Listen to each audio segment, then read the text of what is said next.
I'm moving back up to the Bay Area. You want to come along? She says, okay. So, we're up in the Bay Area looking for a place to live. And somehow, this ends up in Herb Cain's column. You remember Herb Cain? And Herb Cain says, Joan Baez and David Harris were driving around Palo Alto looking for a place to live. The next day, the guy who owns that place, Struggle Mountain, or who owned Struggle Mountain in those days, calls us up. Says, I got the place for you. And I go up there, we look at it, he'll do in a pinch.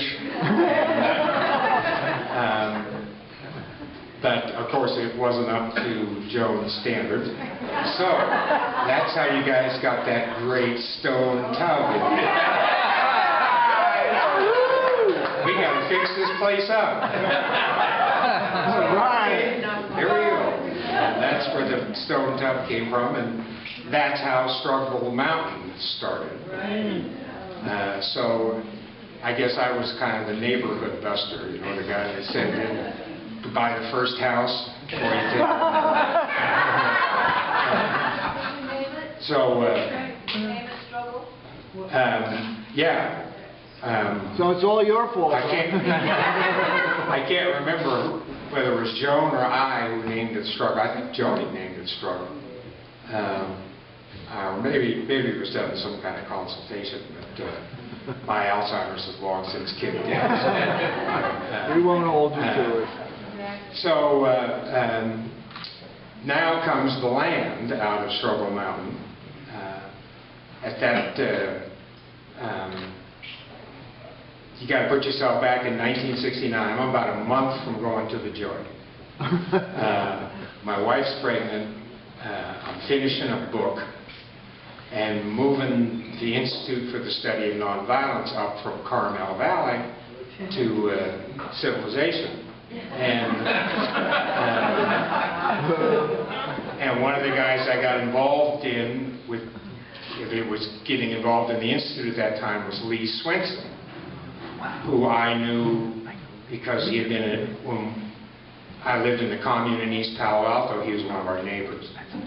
It was a commune in East Palo Alto. So Lee calls me up and says, you know, he's got this guy Eldridge, and somebody, you know, somehow made a connection to Eldridge, and he's got this property that we could use for the Institute. Why don't you come with me and pitch this guy? So I go to Don Eldridge, and I cannot remember a thing about the meeting. I can't remember what Don Eldridge looks like. As you can imagine, my life was kind of a blur at that point.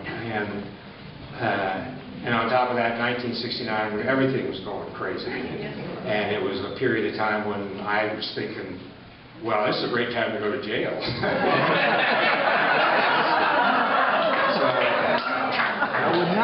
In that blur came Don Eldridge. And from Don Eldridge, the Institute started using the big house. And then while I was in the joint, I don't know exactly what transpired, but it sounded like one of those things that happens in the movement at that time, where factions decide by occupations or otherwise exactly what the future of the building is going to be. The way I got it in prison by letters was that for whatever reason the land wasn't, buildings weren't suitable for all the things the Institute was wanting to do, so they ended up buying a house down in Palo Alto. And then, well, that created a vacuum around the land, and here come the hippies.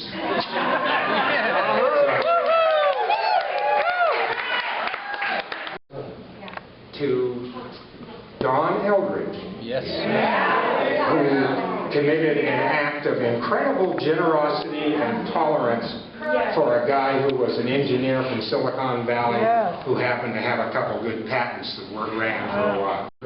All the credit for that one. Well, that brings us to the end part.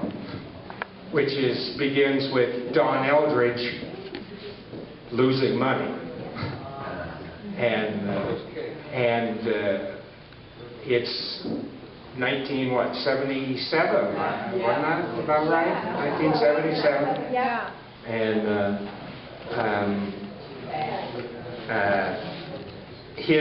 I don't know exactly what the story was. What I heard was that his business interests suffered reverses, and he was locked into a purchase agreement on the land.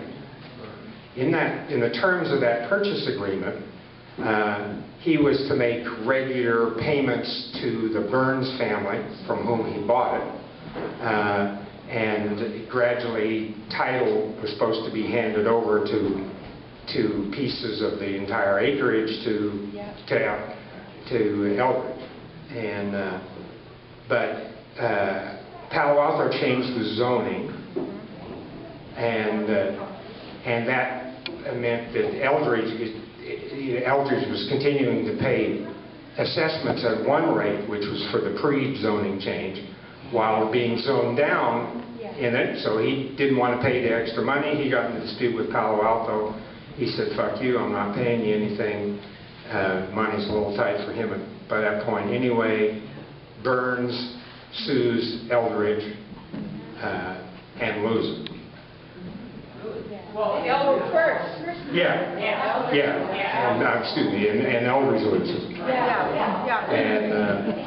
And with that point, the bell is tolling on the land at that point, because there's no longer the shadow of Eldridge to protect what was going on up here. And I became familiar with the end because by that point, I'm divorced. I've been making a living as something other than a political organizer for a while. I finished the congressional campaign and I'd gone to work for the New York Times Magazine, where I was contributing editor. And I convinced them that the story about the end of the land would make a great piece for the New York Times Magazine. And so you became part of the newspaper of record, how that one finished out. And of course, the star of that story, unfortunately, was Sierra Laurel Wesley Meyer. Amen.